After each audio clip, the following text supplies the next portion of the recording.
Truth with Pure Power Chord. Truth. The truth. The truth. The truth.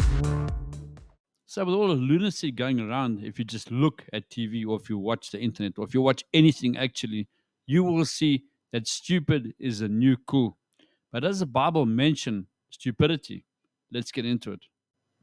So the answer is yes. The Bible mentions stupidity, often associated with a lack of wisdom, understanding, or discernment, particularly in spiritual and moral matters. The term is frequently used in contrast to wisdom, and it is linked to behaviors like rejecting correction, acting with arrogance, and persisting in evil rather than seeking good. The book of Proverbs, in particular, provides many warnings and descriptions of a foolish or stupid person. So, key biblical examples and themes. The first one is lack of understanding. In Jeremiah 4 verses 22, God says, "For my people are foolish, they know me not. They are stupid children, they have no understanding." The second point, rejection of correction. Proverbs 12 verses 1 states, "Whoever loves discipline loves knowledge, but he who hates correction is stupid." The next one is spiritual and moral folly. Some interpretations of biblical stupidity describe a deliberate refusal to acknowledge God rather than a lack of intelligence. The Bible associates this with kind of foolishness, with a preference for evil over any good. Next one, consequences of foolishness. Proverbs advises staying away from foolish people, as you will gain no knowledge from them. It also notes that the stupid man cannot know, the fool cannot understand the depth of God's works.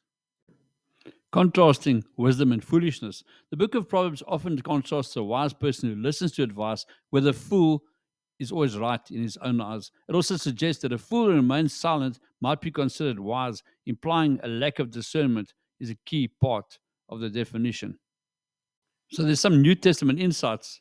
In the New Testament, the Apostle Paul addresses the issue of spiritual ignorance in his letters. In Romans 1, verses 21 to 22, Paul writes, "For although they knew God, they neither glorified him as God nor gave thanks to him, but they became futile in their thinking and darkened in their foolish hearts.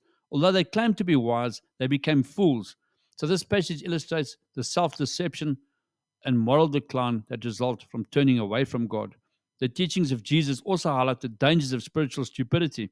In Matthew 7, verses 26, Jesus warns, "But everyone who hears these words of mine and does not act on them is like a foolish man who built his house on sand."